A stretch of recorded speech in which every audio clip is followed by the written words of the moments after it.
The Boys Are Not All Right is the title of a recent article and interview by actor and author Michael Ian Black. He was reacting to the Parkland High School shooting where a young man shot and killed 17 people. He's not alone in his concern. While we may focus on guns and mental health, many experts believe we have a deeper problem, one Black refers to as, quote, toxic masculinity.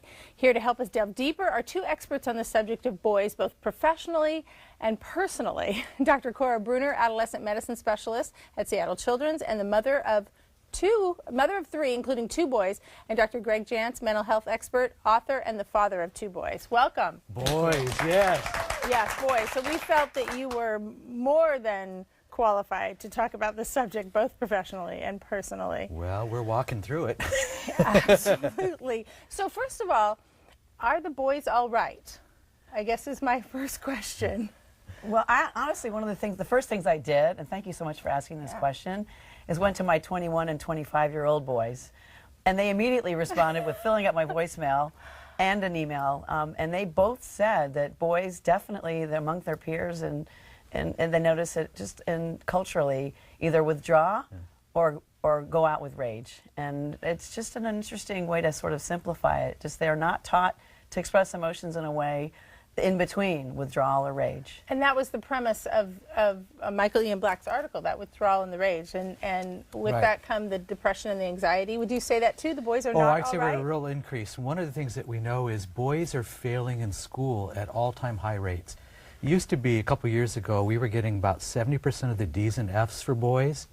That's amazing to think about that. More recently in our work, we're seeing closer to 90% of the D's and F's, and most of the disciplinary problems are going to the boys. So boys are failing in school as a general statement. And if they're failing in school, though, that means they're failing in other areas, I would imagine. Well, you know, we talk about school and shootings, and personal. one of the things that we're seeing is that's generally a boy or a young man. So, yes, boys are in trouble as a general statement. A general statement. We want to say, obviously, there's plenty of boys that are not in trouble, but they use the term toxic masculinity. Can you define that for us? And let's talk about that. Well, exactly. I think that that term actually is somewhat harsh. Again, as a mother of two sons and a daughter, I honestly applaud it. One of the things my son said, which was really interesting, one of them, he said, you know, the whole application of gender is really hard for him to even hear because there's so much gender fluidity that's accepted right now. Right. In terms of so just labeling it toxic masculinity was hard for him to even, that's not actually right. I think it's more toxic inability to express emotion. Okay. I don't think it's fair to label that as just a masculine thing. Right, and when they say that, they say that's a stereotypical of those embodies the behavior such as denying emotions or help, or that whole idea of just, you know, pull up your big boy panties kind of thing, or be a man kind of thing. Yes. That's happened. Because masculinity isn't a bad thing. No, it's a confusing term. And many times, in fact, in our culture, there's no real clear rite of passage. When does a boy become a man? What is a man? So, as Dr. Cora has mentioned, it's kind of confusing right now for boys. So we have the whole area, okay, like I asked my son, hey, when do you think you become a man? Well, Dad, I think it's when I get my driver's license. Well, you see, there's confusion. Yeah. And boys in a transition to responsible, healthy manhood can be really confusing right now.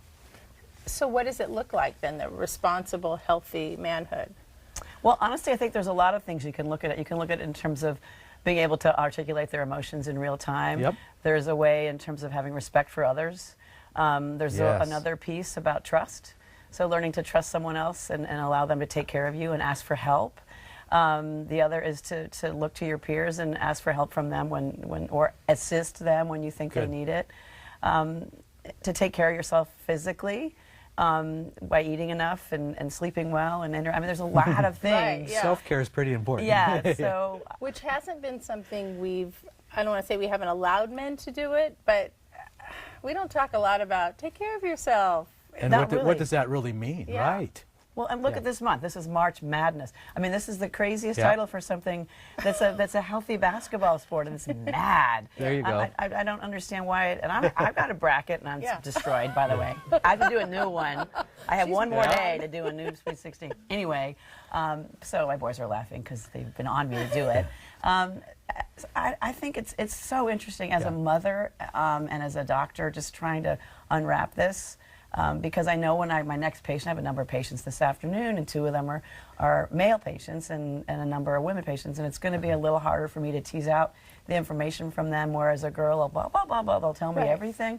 But that doesn't mean I'm not going to try and do it. I just have to give them a little more time and a little more space.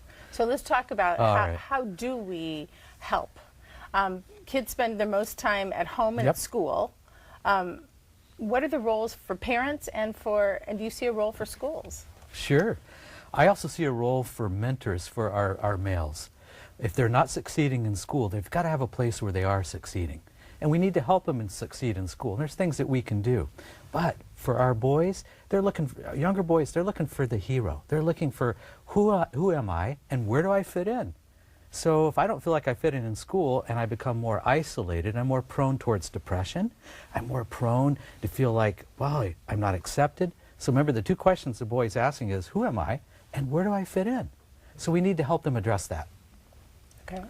Any thoughts on that and our roles as parents? Well, that's the one thing that both of my sons had said to me is that the parent, which was a shocker because I didn't think they both would say the same thing separately, was that the parents need to really help their kids. That my son mentioned to me that, Mom, when I was applying to college and I was struggling so hard trying to figure out what school I was going to go to, and with all the extracurriculars, that you were the first one to say, Mom, say to me, he said, Mom, what's going on? I said, maybe you need to see a therapist. And he said, I actually want to see a counselor. He specifically asked me that, and I've been talking about that to him for years. I forgot I told him that, and he mentioned that to me today. I thought, wow, so because I kept talking, if you need help, you need to see a therapist. I mean, I only can do so much, and then we need to pull in professionals. So that's crucial in terms of their being able to do this, because I can't do this alone. I mean, both their dad and I are on the same page about it, but we're not therapists. Right. I like that you said that, and we'll leave it at that. I can't do it alone, and then adding the mentor really emphasizes we need mentors and we need help. And thank you so much for this conversation. And we'll be back with more New Day after this. Thank you.